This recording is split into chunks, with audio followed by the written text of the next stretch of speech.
Hi guys, welcome to my channel Sachin Destination Classes. In today's class, we will continue with our next exercise, that is exercise 4.5.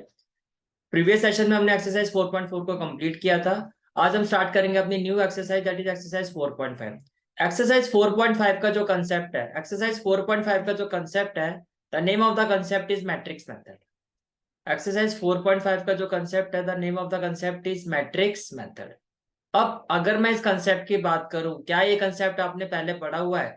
ये concept आपने पहले पढ़ा हुआ है।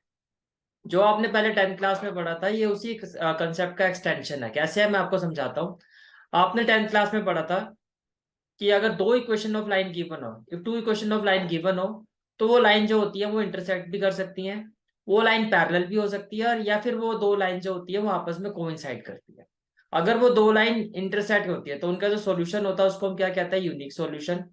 अगर दो लाइन पैरेलल होती है तो कोई भी सॉल्यूशन नहीं आता, दैट इज नो सॉल्यूशन।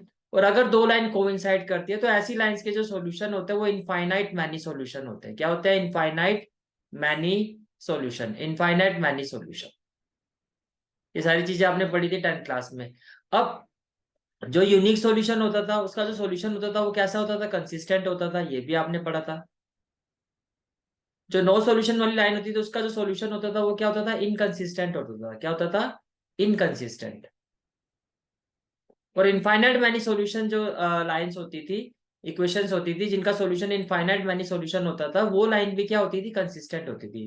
उनका सॉल्यूशन भी क्या होता था? उनको भी हम क्या कहते थे? कंसिस्टेंट है। तो यही आपको यहाँ पर 12th क्लास में मैट्रिक्स मेथड में भी बताना होता है कि आपको इक्वेशन ऑफ लाइन गिवन होगी और आपको यह बताना होगा क्या वो इक्वेशन ऑफ लाइन का जो सॉल्यूशन है वो कंसिस्टेंट है या इनकंसिस्टेंट। और यहाँ भी आपको वेरिएबल्स एक्स वाई जेड की वैल्यू ही फाइंड करनी होती है। तो जो मैंने आपको अभी तक समझाया उसकी मैं आपको पहले प्रेजेंटेशन दिखा देता हूँ। कंसेप्ट क्या है आपका, जो मैंने अभी तक आपको एक्सप्लेन किया कि 10th क्लास में जो आपने चैप्टर पढ़ा था, linear equation in two variable, उसी कंसेप्ट का एक्सटेंशन आया है ये एक्सरसाइज में।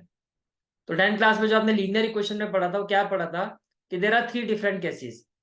हो सकता है कि दो गिवन इक्वेशन ऑफ लाइन है वो इंटरसेक्ट कर सकती हैं, या दो given equation of line parallel हो सकती हैं, या दो given equation of line coincide करती है।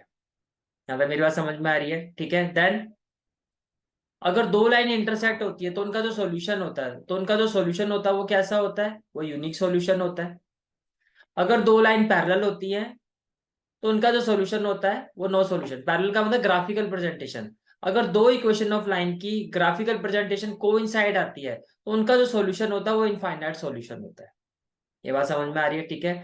फिर आपने ये भी पढ़ा था क्लास 10th में कि अगर यूनिक सॉल्यूशन होता है तो हम कहते हैं कंसिस्टेंट, अगर नो सॉल्यूशन होता है तो हम कहते हैं इनकंसिस्टेंट, और अगर इनफाइनाइट मैनी सॉल्यूशन होता है तो हम कहते हैं कंसिस्टेंट। ये बात समझ में आ रही है? ठीक है। अब यहाँ भी आपको यही करना है। अगर यहाँ पर मैं एक्सरसाइज की बात करूं तो देखो क्वेश्चन क्या है आपका। तो question is examine the consistency of the system of equation. आपको ये इक्वेशंस गिवन है, जैसे कि फर्स्ट क्वेश्चन में देखो, सेकंड में देखो, थर्ड में देखो, यहाँ पर आपको इक्वेशंस गिवन है। आपको ये बताना है कि क्या ये इक्वेशंस कंसिस्टेंट है या ये जो सिस्टम ऑफ इक्वेशन है ये आपका इनकंसिस्टेंट होगा। अब ये कैसे बताओगे? अब इसके लिए हम यूज करते हैं मैट्रिक्स मेथड। अब इसके लिए हम क्या यूज करते हैं? मैट्रिक्स मेथड, जिससे हम ये जज करेंगे कि ये कंसिस्टेंट है इनकंसिस्टेंट। तो देखो सबसे पहले क्या करना होता है कि जो आपको गिवन इक्वेशन गिवन है, उसको आपको थ्री मैट्रिसेस में लिखना होता है। एक होती है मैट्रिक्स ए, एक होती है मैट्रिक्स एक्स, एक होती है मैट्रिक्स बी। मैं फिर से रिपीट कर रहा हूं, जो आपको गिवन इक्वेशंस गिवन है उनको हम थ्री मैट्रिक्स में डिवाइड कर देते हैं। एक होती है मैट्रिक्स ए, एक होती है मैट्रिक्स एक्स, एक होती है मैट्रिक्स बी। जो मैट्रिक्स ए होती है उसकी वैल्यू क्या होती है? जो भी आपके वेरिएबल है उसके कोफिशिएंट। इसी ऑर्डर में आपने कोफिशिएंट को लिखना होता है। जैसे यहाँ पर क्या है? 1, तो फर्स्ट रो में आपने लिखा 1। फिर फर्स्ट रो का सेकंड एलिमेंट जो है उसके वेरिएबल का कोफिशिएंट क्या है? 2, तो यहाँ आपने लिखा 2। सेकंड रो में जो वेरिएबल है उसका कोफिशिएंट क्या है? 2, तो आपने लिखा सेकंड रो में 2। और फिर इसी तरह से 3, तो ये आपका 3। ये हो गया मैट्रिक्स ए। तो मैट्रिक्स से समझ में आ गई। मैट्रिक्स ए में क्या होता है? मैट्रिक्स ए में जो भी इक्वेशन होती है उनके वेरिएबल का जो कोफिशिएंट होता है उसको लिखा जाता है, उनके वेरिएबल का जो कोफिशिएंट होता है उसको लिखा जाता है। ये बात समझ में आ रही है? ठीक है। अब हम बात करते हैं मैट्रिक्स एक्स में क्या आता है। मैट्रिक्स एक्स, ज्यादा मैट्रिक्स एक्स की बात है, इसमें सिर्फ और सिर्फ वेरिएबल्स लिखे जाते हैं। जितने भी वेरिएबल्स इन इक्वेशंस में वो सारे लिखे जाएंगे और इसको लिखा जाता है कॉलम मैट्रिक्स की फॉर्म में। ये आपने लिखा है मैट्रिक्स ए, और मैट्रिक्स एक्स को लिखा जाता है कॉलम मैट्रिक्स की फॉर्म में। तो जितने भी वेरिएबल उनको हम एक कॉलम में लिख देते हैं, कॉलम मैट्रिक्स का मतलब सिंगल कॉलम। तो यहाँ पर दो ही वेरिएबल दिखाई दे रहे, तो आपने लिखा एक्स और वाई, तो सेकंड मैट्रिक्स भी समझ में आ गई। अब थर्ड मैट्रिक्स बी होती है, इसमें क्या लिखा जाता है, इसमें जो इस इक्वेशन, जो भी गिवन इक्वेशंस के कांस्टेंट होते हैं उनको लिखा जाता है कॉलम मैट्रिक्स के ही फॉर्म में लिखा जाता है। तो मैट्रिक्स बी की वैल्यू क्या हो जाएगी, 2 और 3। मैं फिर से रिपीट कर रहा हूँ। फर्स्ट ऑफ ऑल क्या होता है कि जो भी आपकी गिवन इक्वेशन है उनको आप 3 पार्ट्स में डिवाइड करोगे। एक होगा मैट्रिक्स ए, 3 मैट्रिक्स में डिवाइड करोगे, एक होगा मैट्रिक्स ए, एक होगा मैट्रिक्स एक्स, एक होगा मैट्रिक्स बी। जो मैट्रिक्स एक्स है उसमें जो भी आपकी गिवन इक्वेशन है उसमें वेरिएबल के कोफिशिएंट लिखे जाएंगे और इसी ऑर्डर में लिखे जाएंगे। जैसे कि यहाँ पर क्या है 1, फिर क्या है 2, फिर क्या है 2, या सेकंड रो में 2 है, फिर ये आपका 3 है। मैट्रिक्स एक्स में जो भी आपकी गिवन इक्वेशन है उनके वेरिएबल्स को लिखा जाता है और कॉलम मैट्रिक्स में लिखा जाता है। तो यहाँ पर आप देख सकते हो एक्स और वाई है, तो आपने कॉलम मैट्रिक्स बना दिया, सिंगल कॉलम। और जो मैट्रिक्स बी है उसमें गिवन इक्वेशन के जो कॉन्स्टेंट है उनको लिखा जाता है। और एक चीज का आपको ध्यान रखना, कॉन्स्टेंट्स अभी एक ही साइड पर होने चाहिए। जैसे कि अगर फर्स्ट इक्वेशन का कांस्टेंट राइट हैंड साइड में, तो बाकी इक्वेशन के कांस्टेंट भी राइट हैंड साइड में होने चाहिए, यानी कि एक ही साइड में सारे कांस्टेंट होने चाहिए। अब यहाँ पर जो कांस्टेंट है वो 2 और 3। तो मैट्रिक्स एक्स जो है ये भी कॉलम मैट्रिक्स की फॉर्म में लिखी जाती है, मैट्रिक्स बी जो है ये भी कॉलम मैट्रिक्स की फॉर्म में लिखी जाती है। यहाँ तक सारी बात समझ में आ गई। तो आपने यहाँ पर, ये होगी आपकी मैट्रिक्स ए, ये होगी मैट्रिक्स एक्स और ये होगी मैट्रिक्स बी। इतना आपको समझ में आ गया कि जो गिवन इक्वेशंस होती है उसको हम 3 मैट्रिक्स में डिवाइड कर देते हैं। अब कंसेप्ट क्या होता है, हम कैसे जज करते हैं मैट्रिक्स मेथड से कि गिवन इक्वेशन जो है आपकी वो कंसिस्टेंट सिस्टम ऑफ इक्वेशन, जो गिवन सिस्टम ऑफ इक्वेशन है वो कंसिस्टेंट है या नहीं है। तो देखो, आपने इस फॉर्म में क्वेश्चन को डिवाइड कर दिया, आपने 3 मैट्रिक्स लिख ली, ए, एक्स और बी। अब आपको क्या करना है, जो मैट्रिक्स ए है इसका डेटरमिनेंट फाइंड करना है। मैं फिर से रिपीट कर रहा हूँ, जो आपकी मैट्रिक्स ए है आप इसका डेटरमिनेंट फाइंड करोगे। अगर वो डेटरमिनेंट 0 के इक्वल नहीं आता है, अगर वो डेटरमिनेंट 0 के इक्वल नहीं आता मींस नॉट इक्वल टू 0 है, तब आप कहोगे कि equations are consistent and having unique solution. जैसे कि आपने 10th क्लास में पढ़ा था, जो यूनिक सॉल्यूशन होता है उसमें भी कंसिस्टेंट सॉल्यूशन होता है, और जहां पर इनफाइनाइट मैनी सॉल्यूशन होता है वहां भी जो सॉल्यूशन होता है वो कंसिस्टेंट होता है। क्या होता है, कंसिस्टेंट होता है। अब ये जो केस होता है आपका कि अगर डेटरमिनेंट नॉट इक्वल टू 0 आ जाए, तब तो डायरेक्टली आप कहोगे कि इक्वेशन कंसिस्टेंट है और उनका सॉल्यूशन कैसा होगा, यूनिक होगा। बट दूसरा केस क्या होता है कि अगर डेटरमिनेंट की वैल्यू 0 के इक्वल आ जाए, अब ये चीज जो समझा रहा हूं उसको ध्यान से समझना, कि अगर डेटरमिनेंट की वैल्यू जो है आपकी वो 0 के इक्वल आ जाए, then what are the possibilities. तब आपके पास दो पॉसिबिलिटीज बनती है। अगर डेटरमिनेंट की वैल्यू जो है आपकी वो 0 के इक्वल आ जाए, देन देयर आर 2 पॉसिबिलिटीज, कि वो कंसिस्टेंट भी हो सकता है और इनकंसिस्टेंट भी हो सकता है। भाई 3 केस थे, एक तो था यूनिक सॉल्यूशन, एक था आपका नो सॉल्यूशन, एक था infinite many solution. Unique solution वाला केस तो आपको क्लियर हो गया। यूनिक सॉल्यूशन में क्या होता है कि डेटरमिनेंट 0 के इक्वल नहीं होना चाहिए, बट अगर डेटरमिनेंट 0 के इक्वल आ जाता है तो इसमें आपको ये दो केसेस मिलते हैं। कैसे मिलेंगे, फिर आपको क्या करना है, आपको गिवन मैट्रिक्स ए का एडजॉइंट ऑफ ए फाइंड करना है, और उसको मैट्रिक्स भी कौन सी मैट्रिक्स थी, जो कॉलम मैट्रिक्स आपने बनाई थी कांस्टेंट को लेके। कांस्टेंट से जो आपने कॉलम मैट्रिक्स लिखी थी वो आपकी मैट्रिक्स बी है, उस मैट्रिक्स बी का मैट्रिक्स ए के एडजॉइंट के साथ आपको मल्टीप्लाई करना है, प्रोडक्ट फाइंड करना है। अगर वो प्रोडक्ट 0 के इक्वल आता है, भाई पहले भी 0 था और बाद में भी 0 आता है, तो आप कहोगे कि जो गिवन सिस्टम ऑफ इक्वेशन है वो कंसिस्टेंट है और उसका सॉल्यूशन कैसा है, इनफाइनाइट मैनी सॉल्यूशन है। बट पहले 0 था, डेटरमिनेंट की वैल्यू 0 आई, लेकिन जब आपने प्रोडक्ट फाइंड किया फिर नॉट 0 हो गया। पहले 0 फिर नॉट 0 आ गया, प्रोडक्ट के केस में क्या हो गया, नॉट 0 हो गया। तब आप कहोगे गिवन सिस्टम ऑफ इक्वेशन कैसा, नो सॉल्यूशन है, और नो सॉल्यूशन का मतलब क्या होता है, इनकंसिस्टेंट सॉल्यूशन। यहाँ तक सारी बात समझ में आ गई।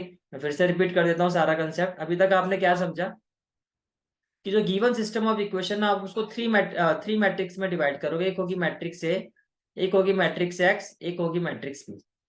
और बाय मैट्रिक्स मेथड इसको लिखा कैसे जाता है, ए एक्स इक्वल टू बी, ये आपका मैट्रिक्स मेथड होता है।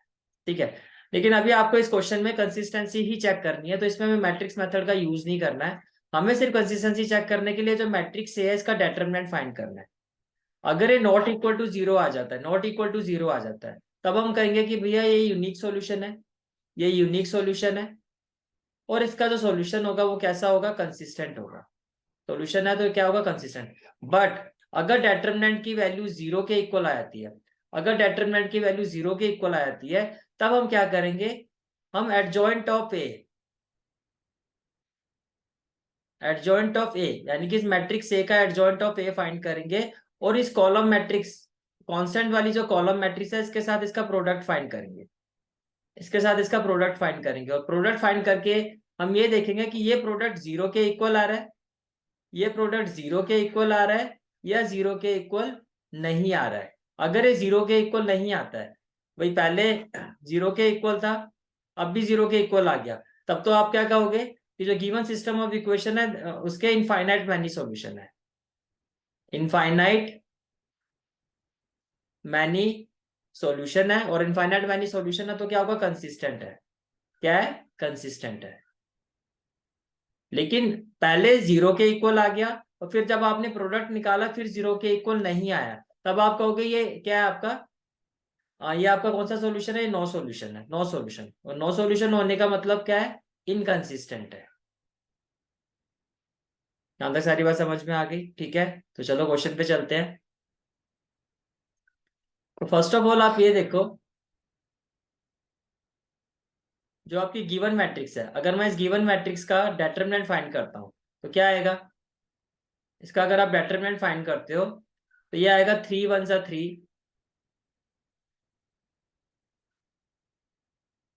-2 2 जा 4 and it is equal to -1। It mean जो आपका डेटरमिनेंट है वो नॉट इक्वल टू 0 आ रहा है। तो सिंपल केस है, इसका मतलब given system of equation has unique solution and consistent, and it is consistent.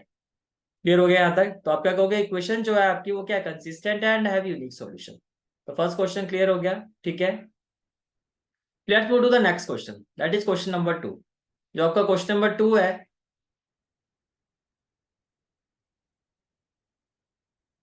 This is question number 2। First equation is 2x minus Y equal to 5, x plus Y equal to 4। अब आपको ये बताना है कि ये कंसिस्टेंट है या नहीं है। हमें क्या बताना है कि ये कंसिस्टेंट है या नहीं है। तो देखो जब आप इसको सॉल्व करोगे, फर्स्ट ऑफ ऑल मैंने क्या कहा आपको कि आप इसको 3 मैट्रिक्स में डिवाइड कर दोगे। गिवन सिस्टम ऑफ इक्वेशन को आपको 3 मैट्रिक्स में डिवाइड करना। पहले आएगा मैट्रिक्स ए, तो मैट्रिक्स ए क्या हो जाएंगे, इसी ऑर्डर में कोफिशिएंट ऑफ वेरिएबल्स। तो पहले क्या आ जाएगा 2, फिर क्या आ जाएगा -1, फिर क्या आ जाएगा 1 और फिर 1। फिर आप क्या निकालोगे, मैट्रिक्स एक्स। मैट्रिक्स एक्स क्या होती है, मैट्रिक्स एक्स क्या होती है, कॉलम मैट्रिक्स ऑफ वेरिएबल। तो यहाँ पे आ जाएगा एक्स और वाई, दो ही वेरिएबल है। फिर हम फाइंड करते हैं मैट्रिक्स बी, फिर हम फाइंड करते हैं मैट्रिक्स बी। तो इसमें कांस्टेंट को लिखेंगे हम कॉलम मैट्रिक्स में 5 और 4। अगर मैट्रिक्स मेथड की मैं बात कर दूं तो मैट्रिक्स मेथड के accordingly A X equal to B है, पर उसका अभी यहाँ यूज नहीं है, बिकॉज यहाँ पे हमें सिर्फ कंसिस्टेंसी बतानी है। यहाँ पे हमारा सिर्फ मतलब है वो मैट्रिक्स ए से है। तो मैट्रिक्स ए का आप डेटरमिनेंट फाइंड करो। तो जब आप डेटरमिनेंट फाइंड करोगे,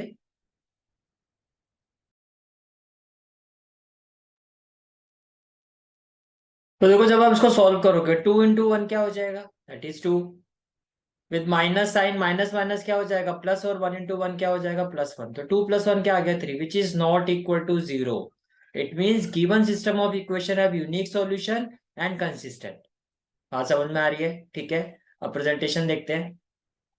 देखो 2x माइनस वाई, पहले आपने इसको 3 पार्ट्स में डिवाइड कर दिया। तो मैट्रिक्स ए क्या हो जाएगा आपका 2 -1 1 और 1, 2 -1 1 और 1। फिर मैट्रिक्स बी, कॉलम मैट्रिक्स में लिखना है आपको मैट्रिक्स बी को, और उसमें क्या होंगे, वेरिएबल्स होंगे। तो एक्स और वाई वेरिएबल है तो आपने लिखा एक्स और वाई। फिर आता है मैट्रिक्स, ये हो गया मैट्रिक्स ए, ये हो गया मैट्रिक्स एक्स, मैट्रिक्स एक्स। और फिर होता है मैट्रिक्स बी। मैट्रिक्स बी में क्या होता है, जो कांस्टेंट होता है उनको कॉलम मैट्रिक्स में लिखा जाता है 5 और 4। तो ये हो गया 5 और 4। बट यहाँ हमें सिर्फ कंसिस्टेंसी बतानी है। तो हमारा जो पर्पस है वो क्या है, find the value of determinant.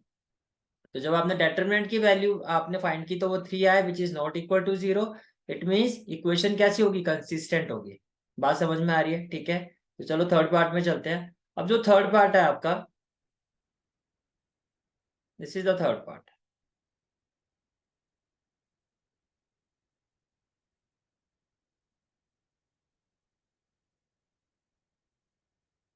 Third part में आप देखो, मैट्रिक्स ए क्या होगा आपका 1 3 2 6। अब हमें सिर्फ और सिर्फ कंसिस्टेंसी बतानी है question number 1 to question number 6। तो मैं अभी सिर्फ मेरा फोकस रहेगा वो होगा मैट्रिक्स ए में, ठीक है। अब देखो जब आप इसको सॉल्व करोगे, जब आप इसको सॉल्व करोगे तो आप देखो 1 इंटू 6 क्या हो जाएगा, 1 इंटू 6 क्या हो जाएगा 6, -3 2 जा क्या हो जाएगा 6। तो 6 - 6 क्या हो गया 0। 6 माइनस 6 क्या हो गया 0। अब ये आपका केस क्या हो गया, ये वो केस बन गया आपका कि अब ये 0, ये आपका कंसिस्टेंट भी हो सकता है और इनकंसिस्टेंट भी हो सकता है। ये आपका क्या हो सकता है, कंसिस्टेंट भी हो सकता है और इनकंसिस्टेंट भी हो सकता है। तो हम यहाँ इसको,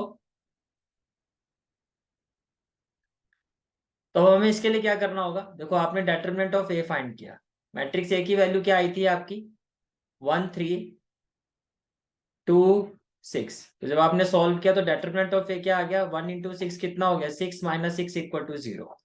अब इट मे बी कंसिस्टेंट और इनकंसिस्टेंट। अब इसके लिए आपको क्या करना होगा, एडजॉइंट ऑफ ए फाइंड करना होगा। क्या फाइंड करना होगा, एडजॉइंट ऑफ ए। जब आप एडजॉइंट ऑफ ए फाइंड करोगे, एडजॉइंट ऑफ ए, तो एडजॉइंट ऑफ ए के केस में क्या होगा आपका, A11 first row first column छोड़ दो तो क्या आएगा 6। इवन पोजिशन है तो 6 ही लिखोगे। Then A12 first row second column छोड़ दो, क्या आ रहा है 2, साइन चेंज हो जाएगा, ऑड पोजिशन है तो -2, तो यहाँ आपको लिखना है -2। एडजॉइंट है तो जो कॉलम, जो रो होता है उसको कॉलम, जैसे नॉर्मली जो पोजीशन एलिमेंट रोज में होता है उनको हम कॉलम में लिखते हैं, लाइक ये A11 ये A12। अब आपको लिखना है A21, तो सेकंड रो फर्स्ट कॉलम छोड़ दो, ऑड पोजीशन है तो 3 की जगह क्या हो जाएगा -3, तो ये हो गया आपका -3। फिर आपको क्या लिखना है A22, तो सेकंड रो सेकंड कॉलम छोड़ दो, ये क्या हो गया 1, इवन पोजीशन है तो ये क्या हो जाएगा आपका 1 1, ये आ गया। अब आपको क्या करना है, एडजॉइंट ऑफ ए इंटू, अब यहाँ पर क्या करना है, adjoint of A into matrix B. अब we will find the value of product of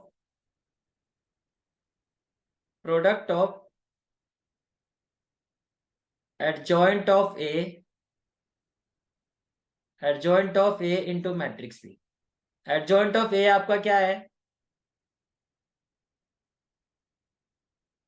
6 minus 3, 6 -3 -2 और 1। और मैट्रिक्स बी क्या होती है, कॉलम मैट्रिक्स इंक्लूडिंग कांस्टेंट। तो यहाँ पर क्या है 5 और 8, तो मैट्रिक्स बी की वैल्यू क्या है 5 और 8, 5 और 8, 5 और 8। अब अगर ये 0 के इक्वल आ गया तो हम कहेंगे given system of equation has infinite many solution और ये कंसिस्टेंट होगा। लेकिन अगर ये 0 के इक्वल नहीं आया, तो पहले तो 0 के इक्वल था और अब नहीं आता है, तब आप कहोगे कि ये क्या है, इनकंसिस्टेंट है, ये कंसिस्टेंट नहीं है। तो चलिए चेक करते हैं। First of all first row with first column, तो क्या हो जाएगा 6 5 जा 30, और ये हो जाएगा -8 3 जा 6 5 जा 30 और 8 3 जा 24। और यहाँ देखो -2 इंटू 5 क्या हो जाएगा -10 और +8। और जब आप इसको सॉल्व करोगे तो ये जो प्रोडक्ट आ रहा है ये आपका क्या आ रहा है 30 -24, 6 और -10 +8 कितना आ रहा है -2। तो क्या ये 0 के इक्वल आ रहा है, ये 0 के इक्वल नहीं आ रहा है। इसका मतलब क्या है कि पहले भी 0 के इक्वल नहीं था, अब भी 0 के इक्वल नहीं है। इसका मतलब given system of equation is consistent. समझ में आ रहा है, given system of equation is consistent. तो देखो थर्ड वाले क्वेश्चन की प्रेजेंटेशन। सबसे पहले आपने इसको सॉल्व किया, जब आपने डिटरमिनेंट ए फाइंड किया तो ये 0 के इक्वल आया। आपने कोफैक्टर्स फाइंड किए, आपने adjoint of A into B find किया, और जब आपने adjoint of A into B find किया, adjoint of A into B find किया, तो ये 0 के इक्वल नहीं आया। और अगर ये 0 के इक्वल नहीं है तो पहले भी 0 के इक्वल नहीं था और अब भी 0 के इक्वल नहीं है, इसका मतलब ये क्या होगा आपका, it is inconsistent and have no solution. It is inconsistent and have no solution.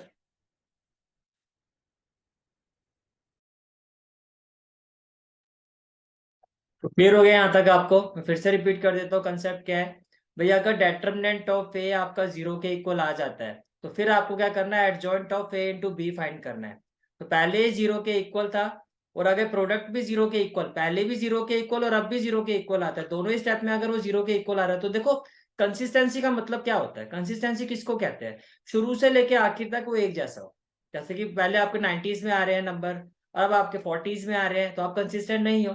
पहले भी 40s में थे, अब भी 40s में हो, आप कंसिस्टेंट हो, चाहे वो अच्छे वे में हो चाहे बुरे वे में, लेकिन कंसिस्टेंसी आपने मेंटेन कर रखी है। अब यहाँ पर क्या है, पहले 0 के इक्वल आ गया, फिर ये 0 के इक्वल नहीं आया, तो कंसिस्टेंट नहीं है। लेकिन अगर पहले भी 0 के इक्वल है और अब भी 0 के इक्वल है, मैं सिर्फ आपको याद रखने का वे बता रहा हूँ कि इस चीज को आप मेमोराइज कैसे कर सकते हो, कि पहले स्टेप में जो रिजल्ट था अगर दूसरे स्टेप में भी वही रिजल्ट मिलता है इस केस में, तो आप कहोगे कि कंसिस्टेंट है। लेकिन अगर पहले स्टेप में जो रिजल्ट था दूसरे स्टेप में उसका अपोजिट रिजल्ट मिलता है, तो आप कहोगे इनकंसिस्टेंट है। जैसे कि यहाँ पर देखो, पहले तो डिटरमिनेंट ऑफ ए 0 के इक्वल आ गया, फिर वो 0 के इक्वल नहीं आया। फिर जब हमने इसको सॉल्व किया, जब हमने प्रोडक्ट फाइंड किया, तो हमने ये देखा कि ये 0 के इक्वल नहीं आया। तो 0 के इक्वल ना आने का मतलब ये क्या होगा, इनकंसिस्टेंट होगा। यहां तक मेरी बात समझ में आ रही है? ठीक है, तो let's move to the next question. Next question क्या है आपका, क्वेश्चन नंबर 4। नेक्स्ट क्वेश्चन क्या है आपका, क्वेश्चन नंबर 4। अब देखो क्वेश्चन नंबर 4 जो है आपका, ये 3x3 मैट्रिक्स है। इसको भी सेम ऐसे ही करना है आपको, 3 पार्ट्स में डिवाइड करना है। ये हो गया मैट्रिक्स ए, ये हो गया मैट्रिक्स एक्स, और ये हो गया मैट्रिक्स बी। यहां तक समझ में आ रही है सारी बात? ठीक है, तो मैट्रिक्स ए क्या थी, coefficient of variable in the same order as the variables are given in the question. तो देखो 1 1 1, तो ये हो गया 1 1 1। फिर 2 3 2, तो 2 3 2। देन ए ए 2a कोफिशिएंट, तो z को छोड़ दो, बाकी जो है वो कोफिशिएंट है। ए और 2 है, ये लिखा आपने। फिर क्या था, मैट्रिक्स एक्स। मैट्रिक्स एक्स क्या होता है, एक कॉलम मैट्रिक्स होता है जिसमें हम गिवन सिस्टम्स ऑफ इक्वेशन में जितने भी वेरिएबल्स होते हैं उनको सिंगल कॉलम में लिखते हैं। तो यहाँ पर वेरिएबल्स क्या है, एक्स है, वाई है और जेड है। पूरे सिस्टम में 3 ही वेरिएबल है। तो ये हो गया एक्स वाई और Z. Given system of equation में 3 वेरिएबल है जिसको आपने कॉलम मैट्रिक्स में लिखा। ये मैट्रिक्स एक्स है, ये मैट्रिक्स है। अब बात आती है मैट्रिक्स बी की। मैट्रिक्स बी भी एक कॉलम मैट्रिक्स होता है जिसमें गिवन सिस्टम ऑफ इक्वेशन के हम कांस्टेंट को सिंगल कॉलम में लिखते हैं, सिंगल कॉलम में लिखते हैं। और वो क्या है, 1 2 4। तो ये हो गया 1 2 4। ये क्लियर हो गया। फर्स्ट ऑफ ऑल आपको क्या करना है, डेटरमिनेंट फाइंड करना है। First of all we will find the value of determinant. तो देखो, जब आप डेटरमिनेंट की वैल्यू फाइंड करोगे, जब आप डेटरमिनेंट की वैल्यू फाइंड करोगे, तो से हमने जो इसको एक्सपेंड किया वो किसके अलोंग किया, हमने एक्सपेंड किया इसको अलोंग R3, अलोंग R3। तो पहले आपका ए आ जाएगा, पहले आपका ए आ जाएगा।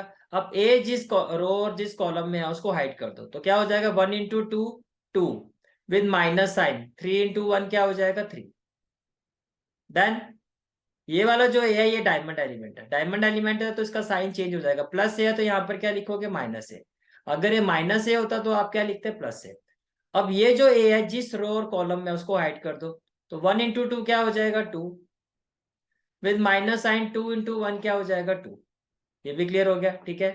फिर आता है थर्ड एलिमेंट 2a, तो आपने लिखा प्लस 2a, प्लस 2a। अब क्या होगा, जिस रो और कॉलम में है इसको हाइड कर दो, 1 इंटू 3 क्या हो जाएगा आपका 3, 1 इंटू 3 क्या हो जाएगा आपका 3, और माइनस 2, तो ये हो जाएगा 3 माइनस 2, 3 माइनस 2। वैल्यू देखो क्या होगी, 2 माइनस 3 क्या हो जाएगा -1, तो a इंटू -1 क्या हो जाएगा -a। 2 माइनस 2 क्या हो जाएगा 0, 0 इंटू -a क्या हो जाएगा 0।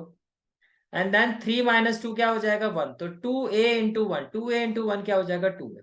तो 2a माइनस a, तो क्या आ गया a, which is not equal to 0, which is not equal to 0। इसका मतलब इक्वेशन क्या है, it means equations are consistent and have unique solution. Clear हो गया question. Let's move to the next question, that is question number 5। That is question number 5। Question number 5 is, again आपको 3 equations given है, आपको 3 equations given है और आपको ये बताना है कि कंसिस्टेंट है या नहीं है। तो फर्स्ट ऑफ ऑल आप ये देखो कि देखो या जैसे ये वाली जो फर्स्ट इक्वेशन है इसमें x है, y है, z है। सेकंड इक्वेशन में x नहीं है, और थर्ड इक्वेशन में x और y है, z नहीं है।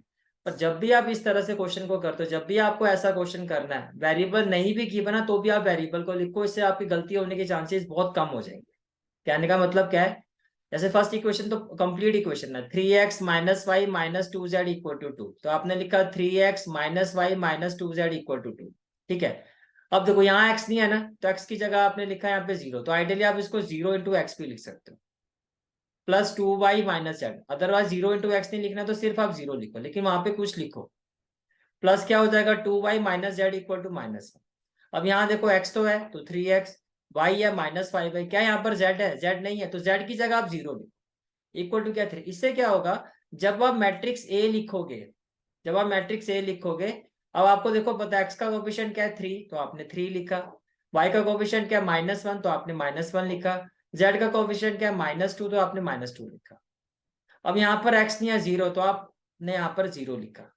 अब आपको कंफ्यूजन नहीं होगी। जनरली क्या होता है, बहुत बार क्या होता है कि x की जगह स्टूडेंट क्या 2 लिख देते हैं, उनको पहला एलिमेंट यही दिखाई देता है। इसीलिए अगर किसी पोजीशन का वेरिएबल गिवन नहीं है या कोई टर्म गिवन नहीं है, तो आप उसकी जगह 0 लिखो, फिर डायरेक्टली आपको वहां पर पता रहेगा आप एक्टिव रहोगे कि आपको पता है यहाँ पर 0 आएगा, तो यहाँ पे आपने 0 लिखा।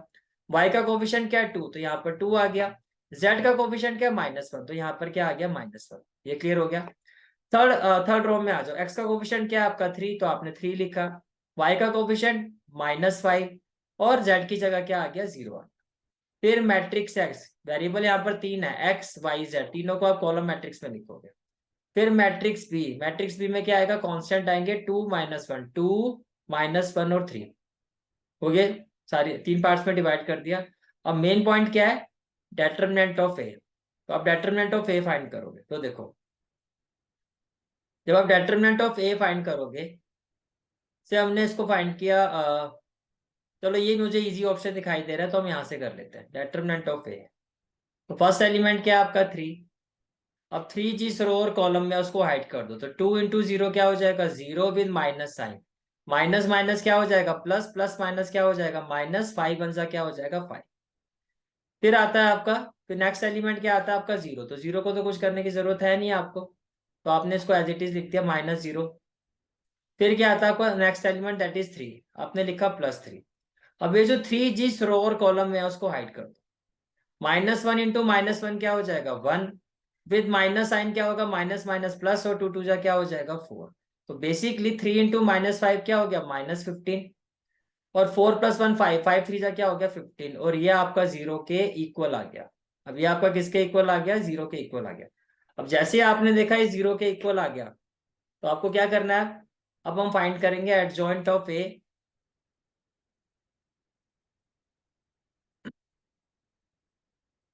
तो अब आपको फाइंड करना है एडजॉइंट ऑफ ए, और फिर आप प्रोडक्ट निकालोगे एडजॉइंट ऑफ ए का मैट्रिक्स बी के साथ। अब यहाँ देखो ये आपका मैट्रिक्स ए है, ये मैट्रिक्स एक्स है, मैट्रिक्स बी है। तो सबसे पहले आपको एडजॉइंट ऑफ ए फाइंड करना है, एडजॉइंट ऑफ ए। तो एडजॉइंट ऑफ ए, अब हम इतने क्वेश्चन कर चुके हैं, अब डायरेक्टली अब यहाँ पर इसकी वैल्यू निकाल सकते हो। देखो सबसे पहले क्या निकालना है आपको A11, तो first row first column hide कर दो। 2 इंटू 0 क्या हो जाएगा 0, with minus sign, minus minus plus, plus minus minus, 5 1 जा 5, तो 0 -5 कितना हो जाएगा -5। तो can I say that A11 -5 हो गया -5। ये क्लियर हो गया, ठीक है। अब A12 first row second column hide कर दो। 0 इंटू 0 क्या हो जाएगा 0, विद माइनस साइन, -3 इंटू -1 क्या हो जाएगा +3। अब A12 चलो पहले वैल्यू लिख लेते हैं। 0 + 3 क्या हो गया 3, तो A12 हो गया आपका 3। ये हो गया आपका 3, साइन हम बाद में चेंज करेंगे। फिर आता है आपका A11 हो गया, A12 हो गया, A12 हो गया आपने निकाला 0, और ये हो गया +3। अब हमें फाइंड करना A13, तो first row third column hide कर दो। अब क्या होगा 0 इंटू -5 0, विद माइनस साइन, 3 2 जा क्या हो गया 6, तो ये हो गया -6, तो आपने यहाँ लिखा -6। ये क्लियर है, ठीक है। अब आपको क्या फाइंड करना है A21 second row first column hide कर दो। -1 को 0 के साथ करोगे 0 आ जाएगा, with minus sign, minus minus plus, plus minus minus, 5 2 जा क्या हो जाएगा 10, तो ये कितना हो गया आपका -10, तो आपने लिखा -10, ये हो गया -10। फिर आपको फाइंड करना A22 second row second column hide कर दो। 3 इंटू 0 क्या हो जाएगा 0, with minus sign, minus minus क्या होगा प्लस, 3 2 जा क्या हो जाएगा 6, तो ये हो गया आपका 6, तो आपने यहां लिखा 6। अब A23 second row third column hide कर दो। 3 इंटू -5 क्या हो जाएगा -15, with minus sign, minus minus क्या हो जाएगा प्लस, 3 1 जा क्या हो जाएगा 3, -15 + 3 कितना हो जाएगा -12, तो आपने लिखा -12, ये हो गया -12। Then A31 third row first column, -1 into -1 क्या हो जाएगा 1, with minus sign, minus minus क्या हो जाएगा प्लस, और 2 2 जा क्या हो जाएगा 4, तो 4 + 1 क्या हो जाएगा 5, तो ये हो गया आपका 5, ये हो गया आपका 5। Then A32 third row second column hide कर दो। सॉरी 3 इंटू -1 क्या हो जाएगा -3, और 0 के साथ करो 0 ही आएगा, तो -3, तो ये हो गया आपका -3।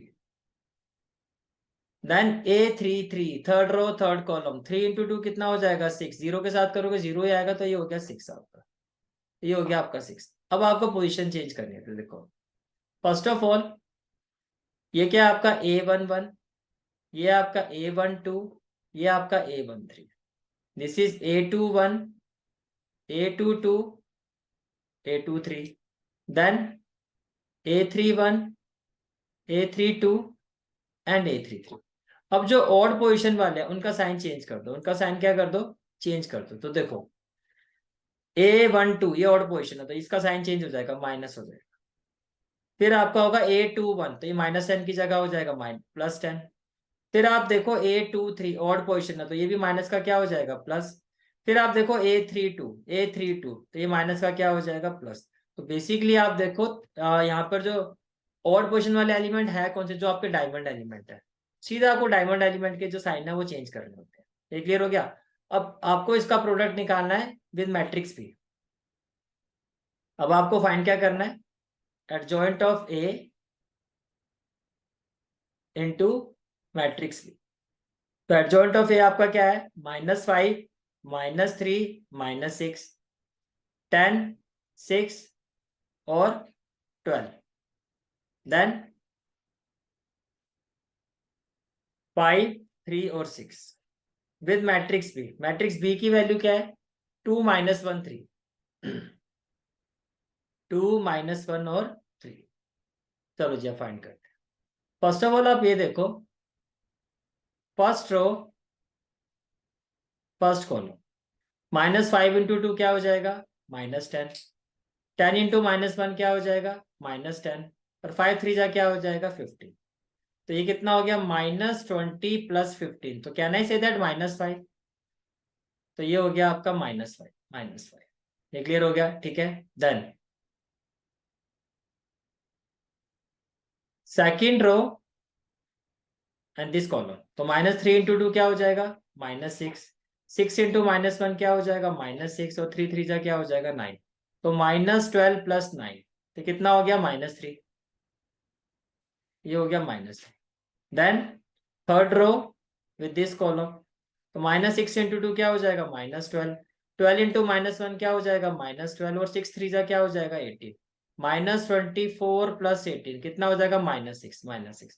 तो आप देख सकते हो पहले भी 0 के इक्वल नहीं था, अब भी 0 के इक्वल नहीं है। तो ये क्या है, कंसिस्टेंट है and having infinite many solution.